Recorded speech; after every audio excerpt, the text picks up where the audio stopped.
Ésaïe 45, versets 1 à 6. Voici ce que dit le Seigneur à l'homme qui a reçu son onction, à Cyrus, que j'ai saisi par la main droite pour terrasser devant lui des nations, pour détacher la ceinture des rois, pour ouvrir devant lui les deux battants et que les portes des villes ne soient plus fermées.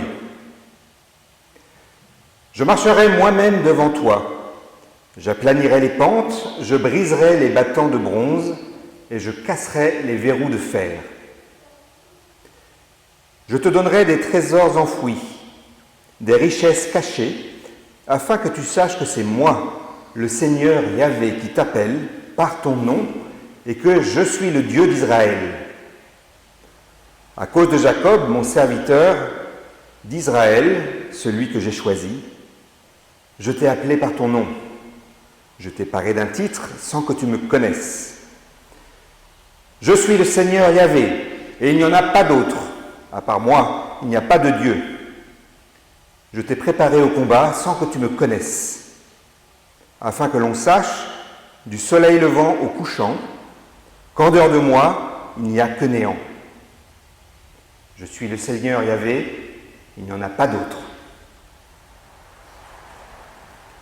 La deuxième lecture est dans Matthieu, chapitre 22, versets 15 à 21. Alors les pharisiens allèrent tenir conseil sur les moyens de le prendre au piège en parole. Ils envoient leurs disciples avec les Hérodiens pour lui dire « Maître, nous savons que tu es franc et que tu enseignes la voie de Dieu en toute vérité, sans te soucier de personne, car tu ne regardes pas à l'apparence des gens. Dis-nous donc ce que tu en penses. Est-il permis ou non de payer les impôts à César ?» Mais Jésus, qui connaissait leurs mauvaises intentions, répondit « Pourquoi me mettez-vous à l'épreuve, hypocrite ? Montrez-moi la monnaie avec laquelle on paie les impôts. » Ils lui présentèrent un denier. Il leur demande « De qui sont cette image et cette inscription ?»« De César, lui répondirent-ils. » Alors il leur dit « Rendez donc à César ce qui est à César, et à Dieu ce qui est à Dieu. » Étonnés de ce qu'ils avaient entendu,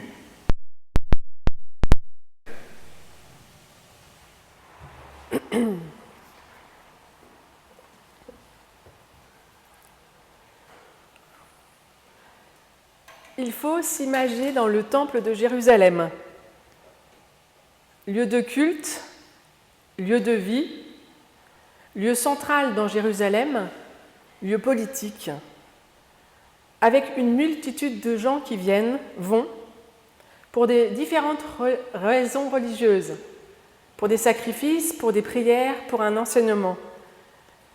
Il faut aussi s'imaginer le temple de Jérusalem comme un lieu marchand, avec beaucoup d'échanges, des ventes d'animaux pour les sacrifices, et aussi des échanges de monnaie, puisque la monnaie qui était utilisée au temple n'était pas celle qui était utilisée dans le pays, donc la monnaie romaine.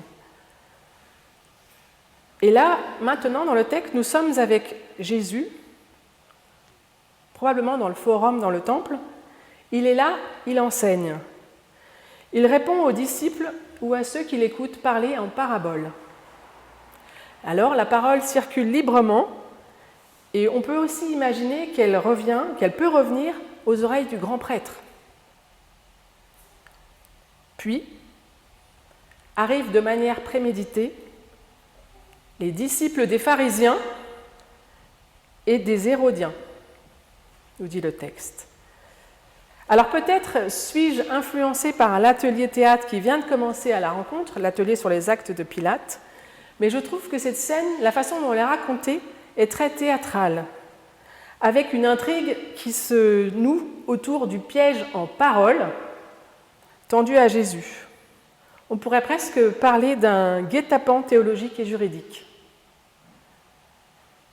Et au niveau des mouvements et de la mise en scène du récit, il y a bien une entrée et une sortie des protagonistes hérodiens et pharisiens qui viennent pour piéger Jésus.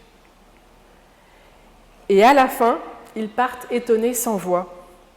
Le texte nous dit même « il le laisse », alors qu'ils étaient venus pour le piéger. On peut penser bien sûr aussi que les Hérodiens et les pharisiens, enfin les disciples des pharisiens, entrent de manière assez ostentatoire dans le temple pour venir l'interroger. Les pharisiens sont dépeints dans l'évangile de Matthieu de manière peu flatteuse, comme des religieux très observants et conservateurs, soucieux de leur apparence, de leur statut. Par rapport à l'argent, ils sont considérés comme riches et peuvent acheter par exemple des charges de collecteurs d'impôts. Ils peuvent aussi peut-être affirmer que la domination romaine est une punition divine. Les Hérodiens, eux, sont des partisans d'Hérode, donc souverains, fantoches au service de l'Empire romain, sanguinaire. Il a aussi participé à la construction du temple, du nouveau temple. Ils sont riches et ils ont intérêt à ce que le régime en place perdure pour garder leurs intérêts. Donc a priori, ces deux groupes n'ont pas grand-chose à faire en commun, si ce n'est le goût du pouvoir, de l'argent et la volonté de piéger Jésus. Ils viennent l'interroger en le flattant. « Nous savons que tu es franc et que tu enseignes la voie de Dieu en toute vérité et sans se soucier de personne, car tu ne regardes pas l'apparence des gens. » D'entrée de jeu, nous voyons que Jésus est à l'opposé de leur pratique, de leur façon d'être, et il les démasque aussitôt. « Pourquoi me mettez-vous à l'épreuve, bande d'hypocrites ?» Les pharisiens et les Hérodiens interrogent Jésus. Ils l'interrogent sur le plan de la loi. Est-il permis ou non de payer l'impôt à César ? Et cette question, qui est une question fermée, est-il permis, oui ou non, devrait se refermer comme un piège pour Jésus, car quelle que soit la réponse, Jésus perd. S'il répond oui, c'est les pharisiens qui lui tombent dessus, avec pour motif l'apostasie, c'est-à-dire de renoncer à la religion juive. En payant l'impôt, il soutient l'empereur romain et son culte. S'il répond non, les Hérodiens peuvent l'accuser de rébellion contre l'Empire romain en lui reprochant d'être intégriste ou zélote. Mais on le voit, Jésus détourne habilement le piège en leur demandant à voir la monnaie avec laquelle il faut payer l'impôt, donc la monnaie de César, celle qui est dans leurs poches respectives et qui est à l'effigie de César, ce qui signifie implicitement qu'ils cautionnent et vivent de cette occupation romaine. Dans le temple, l'autre monnaie qui est utilisée, c'est le sicle. Et c'était vraiment celui qui était utilisé pour acheter, par exemple, les animaux pour les sacrifices ou pour donner. Donc il y a vraiment ces deux types de monnaie. Alors, que signifie, dans ce contexte, « rendez à César ce qui est à César et à Dieu ce qui est à Dieu ».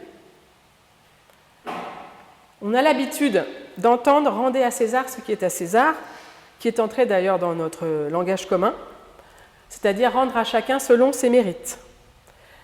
Mais on a quand même peu l'habitude d'entendre « rendre à Dieu ce qui est à Dieu ». Alors pour les pharisiens, rendre à Dieu ce qui est à Dieu, c'est-à-dire, en d'autres termes, à Dieu seul la gloire, on pourrait dire, signifie que leur apparence, leur statut tombe. Ce n'est pas à eux que revient le mérite,